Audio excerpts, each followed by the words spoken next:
একবার ভাবুন তো, আপনাকে এমন একটা চাকরি দেওয়া হলো যেখানে কোনো বস নেই, কোনো অফিস নেই, কোনো কাজের চাপ নেই। আপনি চাইলে সারাদিন ঘুমাতে পারবেন, মাছ ধরতে পারবেন, বই পড়তে পারবেন, এমনকি নিজের ইচ্ছা মতো জীবন কাটাতে পারবেন। আর মাস শেষে আপনার অ্যাকাউন্টে জমা হবে কোটি কোটি টাকা। শুনতে স্বপ্নের মতো লাগছে, কিন্তু এবার একটু থামুন, কারণ এই চাকরির আসল শর্ত জানলে আপনি অবাক হয়ে যাবেন এবং কোটি টাকা পেলেও সেখানে যেতে চাইবেন না। আপনাকে থাকতে হবে সমুদ্রের একেবারে মাঝখানে অবস্থিত একটি লাইট হাউসে। চারদিকে শুধু পানি, দূর দূরান্ত পর্যন্ত কোনো মানুষ নেই, কোনো প্রতিবেশী নেই, কোনো বাজার নেই, কোনো শহর নেই। আর আপনার একমাত্র দায়িত্ব লাইট হাউসের আলো যেন কোনোভাবেই নিভে না যায়। আলো নিভে গেলে সঙ্গে সঙ্গে সেটাকে আবার জ্বালাতে হবে, ব্যাস এটুকুই আপনার কাজ। শুনতে যতটা সহজ লাগছে, বাস্তবে কাজটা ততটাই ভয়ঙ্কর। কারণ এই নির্জন লাইট হাউসে আপনাকে লড়তে হতে পারে একাকিত্ব, প্রচন্ড ঝড়, বিশাল ঢেউ, অন্ধকার আর কখনো কখনো মৃত্যুর সঙ্গেও। কিন্তু প্রশ্ন হলো, লাইট হাউস আসলে কেন তৈরি করা হয়েছিল? সমুদ্রের মাঝখানে এত উঁচু টাওয়ার বানানো, আর কেন এর আলো রাতের অন্ধকারে এক মুহূর্তের জন্য বন্ধ হতে দেওয়া যায় না? এই রহস্য জানতে হলে আমাদের ফিরতে হবে হাজার হাজার বছর আগের ইতিহাসে, সমুদ্র যাত্রার সেই বিপজ্জনক সময়। আজকের মতো তখন সমুদ্রযাত্রা ততটা সহজ ছিল না। ছিল না আধুনিক জিপিএস, রাডার কিংবা উন্নত নেভিগেশন সিস্টেম। দূর দূরান্ত যাতায়াতের অন্যতম মাধ্যম ছিল জলপথ। আর বিশাল সমুদ্র পাড়ি দেওয়া ছিল জীবন মৃত্যুর এক ভয়ঙ্কর লড়াই। রাতের অন্ধকারে নাবিকদের পথ চিনতে সাহায্য করতো রাতের চাঁদ, সূর্য ও তারা। কিন্তু আকাশ মেঘে ঢেকে গেলে তখন চারদিকে শুধু অন্ধকার। আর সেই অন্ধকারের নিচে লুকিয়ে থাকতো সমুদ্রের অসংখ্য পাথর, প্রবল প্রাচীর, বিপজ্জনক অগভীর অঞ্চল। একবার কোনো জাহাজে সব পাথরের সঙ্গে ধাক্কা খেলে কাঠের তৈরি জাহাজের নিচের অংশ ফাটল ধরে যেত। সমুদ্রের পানি ঢুকে কয়েক মুহূর্তের মধ্যে পুরো জাহাজটা ডুবে যেতে পারত। অনেক নাবিক এভাবেই সমুদ্রের অতলে হারিয়ে গেছেন। তখন এমন একটা ব্যবস্থার প্রয়োজন ছিল যা দূর থেকে নাবিকদের সতর্ক করতে পারবে। আর সেখান থেকে শুরু লাইট হাউসের ইতিহাস। পৃথিবী বিখ্যাত আলেকজান্দ্রিয়ার বাতিঘর। প্রাচীন মিশরের আলেকজান্দ্রিয়া ছিল একটি অত্যন্ত গুরুত্বপূর্ণ বন্দর নগরী। শহরের প্রবেশের পথে আশেপাশে ছিল বিপজ্জনক পাথর ও অগভীর জল। ফলে বাণিজ্যিক জাহাজগুলো সেখানে আসার সময় প্রায় দুর্ঘটনার শিকার হতো। এই সমস্যার সমাধানের জন্য সমুদ্রের কাছে নির্মাণ করা হয় এক বিশাল টাওয়ার। এটি ইতিহাসে পরিচিত হয়ে ওঠে আলেকজান্দ্রিয়ার বাতিঘর নামে। প্রাচীন বিশ্বের অন্যতম বিস্ময় হিসেবে বিবেচিত এই স্থাপনাটি ছিল তার সময়ে তুলনার অসাধারণ এক প্রকৌশল কীর্তি। ধারণা করা হয় এর উচ্চতা ছিল প্রায় 100 মিটারের উপরে। এর উপরে জ্বালানো হতো এক বিশাল আগুন।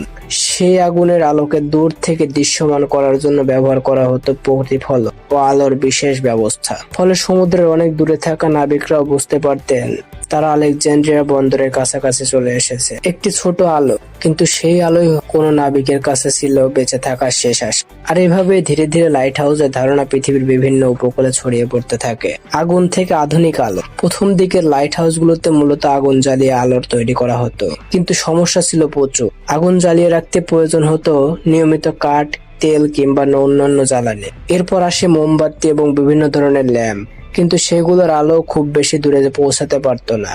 তারপর পৃথিবীতে আসে বিদ্যুৎ। লাইট হাউসে শুরু হয় বৈদ্যুতিক বাতির ব্যবহার।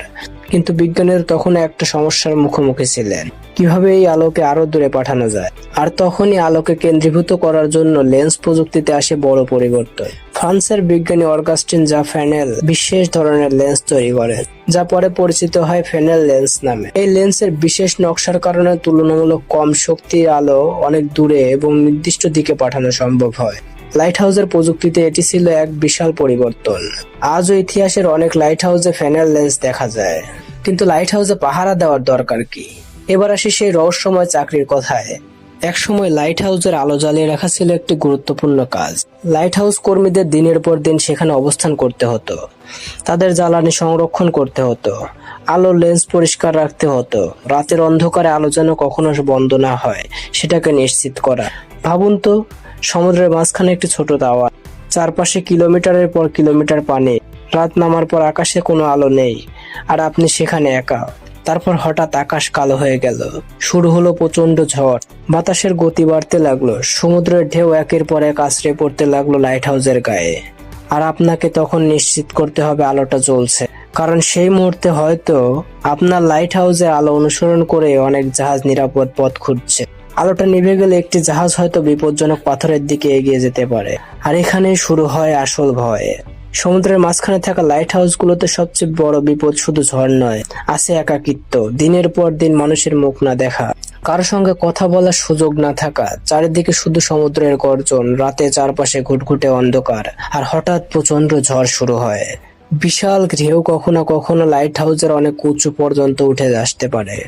কাঠামোর উপর পর্যন্ত চাপ পড়ে, যন্ত্রপাতি নষ্ট হতে পারে, যোগাযোগ বিচ্ছিন্ন হয়ে যেতে পারে, আর তখন সাহায্য করতে আসবে তেমন কেউ নেই, সেটার কোনো নিশ্চয়তাও নেই। লাইট হাউসের ইতিহাসে এমন কিছু জায়গা আছে যেগুলোতে ঘিরে রয়েছে ভয়ঙ্কর সব গল্প। ব্রাজিলের উপকূলের কাছে অবস্থিত স্নেক আইল্যান্ড দেখতে বিপজ্জনক সাপের জন্য কুখ্যাত। এখানে মানুষের বসবাস নেই এবং দ্বীপের প্রবেশের উপর কঠোর নিয়ন্ত্রণ রয়েছে। দ্বীপের লাইট হাউসটি তাই মানুষের বসবাসের নিয়মিত জায়গা নয়। অর্থাৎ লাইট হাউস মানে শুধু আলো আর সমুদ্র নয়। কিছু লাইট হাউসের চারপাশের পরিবেশই এমন ভয়ঙ্কর, সেখানে এক রাত কাটানোর কথাই অনেকের কাছে দুঃস্বপ্নের মতো।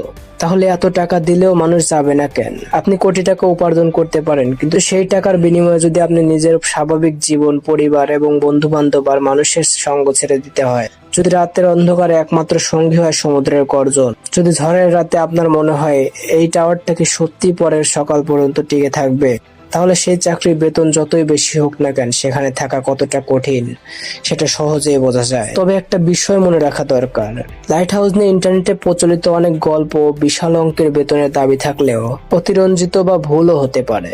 কিন্তু লাইট হাউস কর্মীদের বাস্তব জীবন যে কঠিন ও বিপজ্জনক, ইতিহাস তার অসংখ্য উদাহরণ রেখে গেছে। শেষ কথা, আজকের আধুনিক প্রযুক্তির যুগে জাহাজ চলাচলের জন্য জিপিএস, রাডার, অন্যান্য নেভিগেশন সিস্টেম রয়েছে। তারপরও বিশ্বের বিভিন্ন জায়গায় লাইট হাউস এখনো গুরুত্বপূর্ণ নেভিগেশন সহায়ক হিসেবে কাজ করে। একটি টাওয়ার, একটি আলো, আর সেই আলোকে ঘিরে রয়েছে শত শত বছরের ইতিহাস, অসংখ্য নাবিকের গল্প ও অজানা রহস্য। তাহলে বলুন তো, আপনাকে যদি সত্যি বছরে কোটি কোটি টাকা দিয়ে সমুদ্রের মাঝখানে এমন একটি লাইট হাউস একা থাকতে বলা হয়, আপনি কি চাকরিটা করবেন? কমেন্টে হ্যাঁ অথবা না লিখে জানিয়ে দিন। আর এই ধরনের ভিডিও পরবর্তীতে পেতে চ্যানেলটি সাবস্ক্রাইব করে পাশে থাকা বেল আইকনটি বাজিয়ে দিন।